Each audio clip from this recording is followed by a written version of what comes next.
Today's lesson, what we're working on is hair cutting. I like to start out with a PowerPoint so that I can let my students see visually some slides as well as terminology firsthand. I give them each a handout with all the slides on the paper so they can write notes and highlight. These are some key words that they need to know. Reference points, occipital bone, apex, four corners.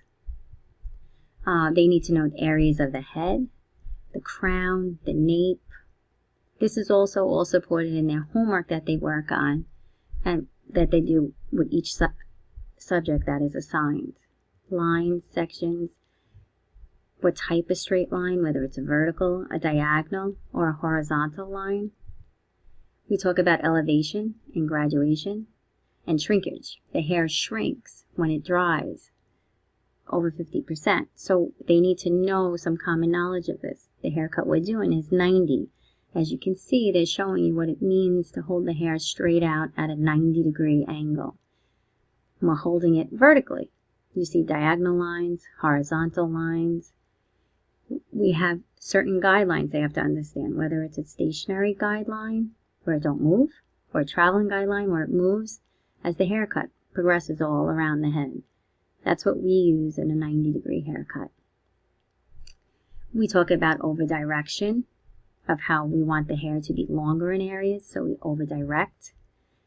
And you always have to maintain safety. This is a big issue in the classroom, especially working with scissors. It's very common. Students cut past the second knuckle, and they cut themselves. A 90-degree haircut is a layered haircut, and it appears that it is all the hair on the same length on the whole head. General hair cutting tips, we talk about partings, lines around the ears, tension, the head position, hair saturation, meaning the hair should be evenly saturated. Cross check, we use a mirror, we check both sides.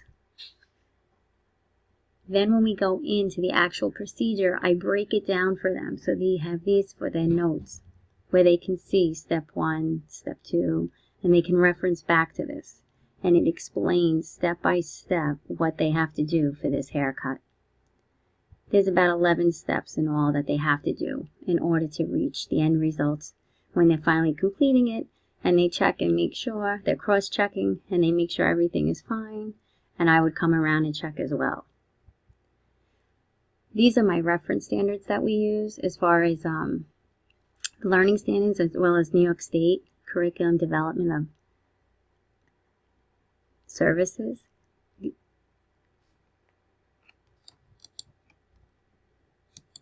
Once I am done with my PowerPoint, I like to get my students up and they watch me do a hands-on demo. This is in the class where I'm actually teaching them how to cut the hair and what they have to do. I call them up, they all come around me. I do a hands-on demo so that they can see visually first. So first I do the theory, then I want to do a hands-on so they see me actually do it, and I do it section by section so they don't get confused. Once I complete and I show my one section, then they'll go back and do that specific area that we're working on.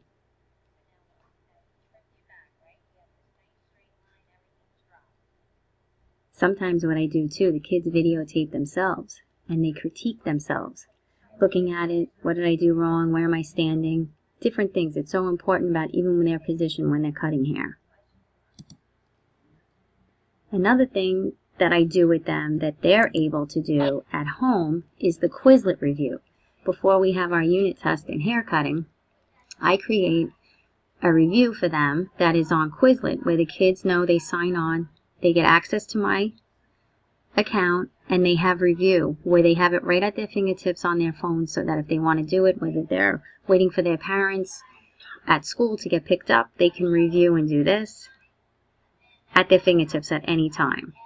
I'm just showing them where the access is, and they can go on and they can have access to do their review. And it goes by all my topics are there. They have all the topics for the whole first year.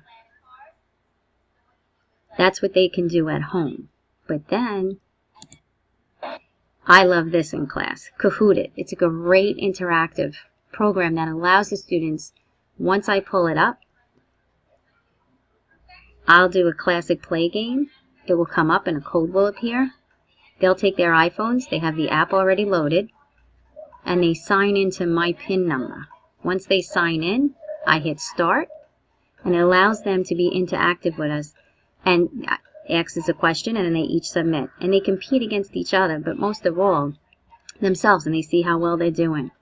It's a good way to reinforce the lesson that's being taught. This is where I can bring the technology really into the classroom.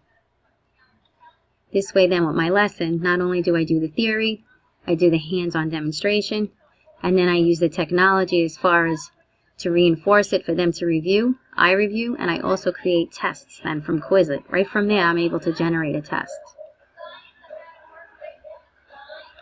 And that's what I do, usually for each unit.